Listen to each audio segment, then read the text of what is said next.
You're listening to the Women in Medicine Badass Radio Show with Dr. Sharon Grossman, episode number 34. Welcome to the Women in Medicine Badass Radio Show, where we deal with the real issues to get you from overwhelmed to optimal. And now, your host, Dr. Sharon Grossman. Hey, all you Wimbas out there, welcome back to another episode. And today we're going to talk about something truly important, which is your feelings. Now, a lot of times people come to me because they have a lot of feelings and they just don't know how to manage them. They don't know how to deal with them. They're kind of at a loss. And this comes back to the idea of emotional intelligence, which is something that isn't really taught. So a lot of us are walking around with so many feelings, so many emotions, and we're feeling overwhelmed, we're feeling scared, and we're looking for these quick fixes.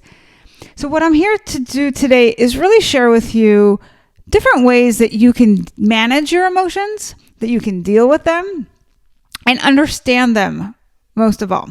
Regardless of whether it is because of something related to you, if it is something related to another person or a situation. We're going to cover all the bases. Now, when you have a lot of negative emotions in particular, you might notice that you try to cover them up. You try to numb out because you might have a fear that those feelings are going to be overwhelming, that all of this negativity will make you drown and that they're going to last forever. And that feeling is just too much to bear. So it is understandable if you are somebody who is doing things like eating when you're really stressed out or angry or upset, or if you yell at other people, or if you drink alcohol, or if you watch lots of Netflix, or if you're doing tons of online shopping when you're feeling negatively, or if you're just browsing social media just to get your mind out of whatever it is that's upsetting you. Now, this is something that is so incredibly common, and yet it is probably not very helpful, as you may have noticed. So today what we're going to do is actually talk about what can be a much better solution for you to deal with your emotions. Sound good? All right, so here we go. Now, you may have heard some of this stuff before, but it's good to always hear it again because sometimes it takes our brain a while to get caught on. So here's the thing. The first thing I'm going to share with you is that it's really important for you to learn to sit with negative emotions. What do I mean by that? Well, the first thing is these emotions are a part of you. And emotions are essentially just vibrations in your body. So there's something that is happening in your mind that translates into some sort of vibration in your body. And that's where these feelings live. Now, if you distract your mind and you numb out, as we talked about, you aren't focusing on those feelings, but that doesn't make them actually go away. Now, just to highlight this point, I recently worked with a client that had a traumatic experience happen, and we worked to process that. And what she noticed was that it was so much easier for her to talk about the event in her life that was traumatic without breaking down. And then it dawned on her that other experiences in her past that were traumatic are probably the reason why she's very reactive in certain areas of her life, and how this work can actually be super helpful to get her to be in a different space. So again, the idea here is that feelings don't just evaporate in the air. If we're not dealing with them, they can simmer inside of us and they can start to come out in all different ways and at all different times. So if you find yourself that you cry a lot, or you yell, or you're just super reactive in general, and it may not even be during a time where you're triggered, but it might even be kind of randomly and you're wondering why, this is probably why. Let's come back to the idea of sitting with your emotions. What do I mean by that? Let's assume that something happened and you feel really triggered and you have some frustration. Or maybe you're at work and there's a lot of things that you need to get done in a short amount of time and you're feeling stressed. Or there's some sort of uncertainty in your life and that is bringing up a ton of anxiety about the future. So you have a negative emotion. What do you do now? Think of your emotion as information. It's not a fact. It's just a signal that something is going on. The way I like to think about emotions is like, imagine that somebody just rang your doorbell and you open the door and there's a messenger there and he hands you a package or an envelope. That envelope or that package contains some information in it. And that's all it is. It's just a transfer of information. So your job is to open up the package and to see what's inside. And that's going to tell you what is going on and what you need to do next, right? So if you have fear, it's a sign that maybe you're in danger. But again, there's some information that your brain is picking up and it may not be a fact. So it's important for you to really take a look at what is happening, what is true in the situation. Now, assuming that you've found out that there really is some truth or something that you need to pay attention to as a result of noticing your emotion, now what do you do?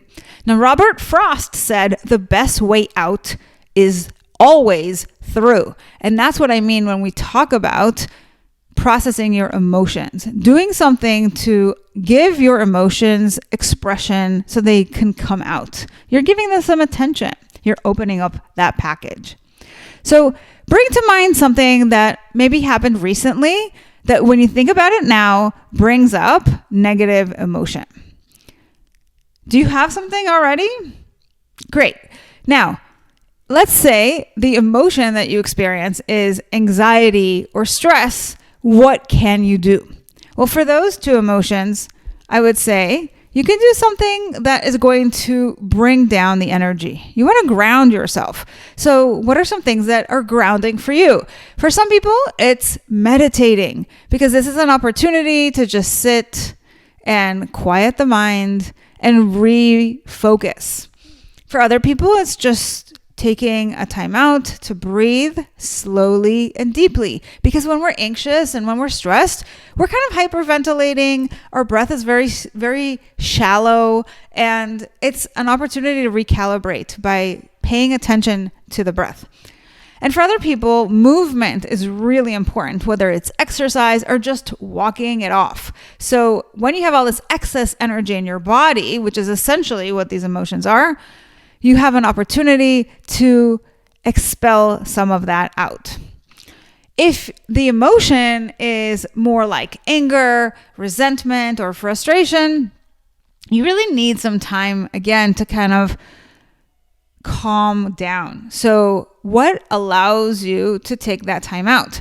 Maybe it's that you remove yourself from the situation, you excuse yourself, you count down, you breathe, you walk it off, whatever's going to allow you to just simmer down.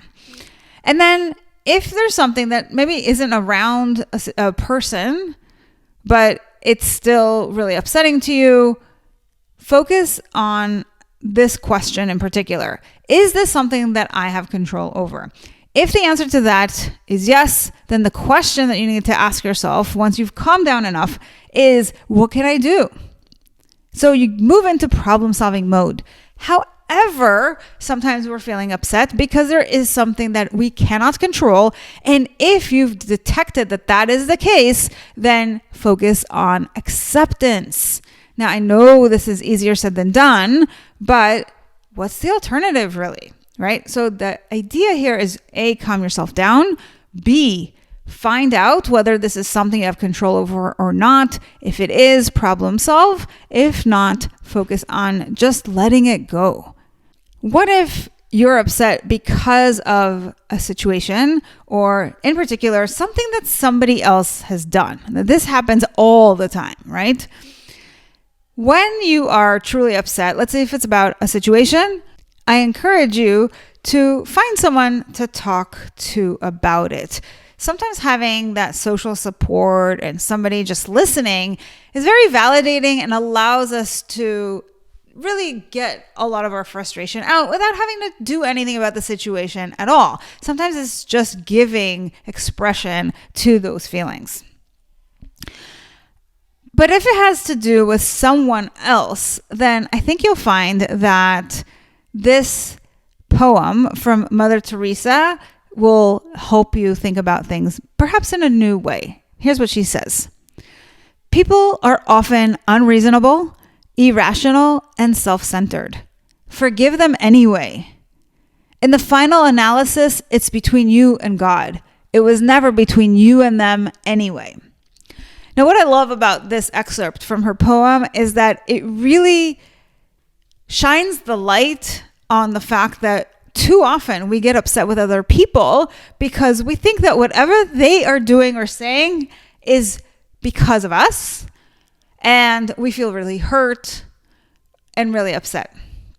And the truth of the matter is, and you'll know if you really take a look at your own actions and why you do the things that you do, the truth is that most of the time people do what they do because of them and not because of you.